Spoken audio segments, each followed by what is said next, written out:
আরজি করে যে ঘটনা ঘটে গেছে তা সর্বজনবিদিত, পৃথিবীর সবাই জেনে গেছে। এটা নিয়ে আর কোনো বলার অবকাশ নেই। কিন্তু সিপিএম এই সংসদীয় গণতন্ত্রে আবর্তে থেকে অনেক দিন তো বিপ্লব ভুলে গেছে, সেই জন্য তো এখন সে সংসদীয় গণতন্ত্রের মধ্যেই আছে এবং থেকে যাবে চিরদিন আমার মনে হয়। সেসব কথা এখন ভুলে গেছে, কিন্তু আমার তো ভুলে মনে নেই আছে ভাই।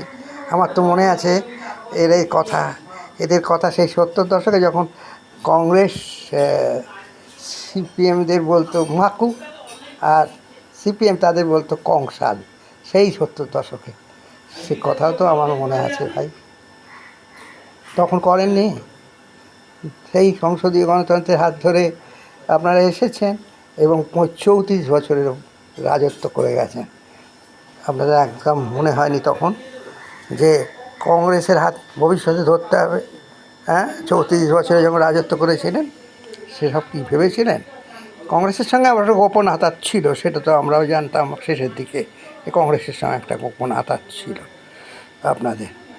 কিন্তু আমার প্রশ্ন সেটাই, 70 দশকের প্রশ্ন, সেই গত শতাব্দীর 70 দশকের প্রশ্ন।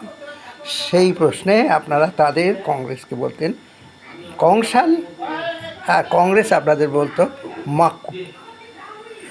এই আমাদের সমরেশ মজুমদারের উপন্যাসটা যারা পড়বেন তারা বুঝতেই পারবেন কারা কী কী অবস্থা হয়েছিল সেই সময়। আজকে আপনাদের এই ভদ্রমহিলা যেহেতু বিজেপি হাত ধরেছে সেই নিয়ে, বা বিজেপি টিকিটে নেমেছেন সেই নিয়ে আপনাদের বক্তব্য আছে, আমারও বক্তব্য আছে। সেটা নিন্দনীয় হয়তো আমার কাছে মনে হয়েছে, আপনাদের কাছেও মনে হয়েছে, কিন্তু আপনারা যা করে চলেছেন বা বলে চলেছেন সেটা খুব কম নিন্দনীয় নয়?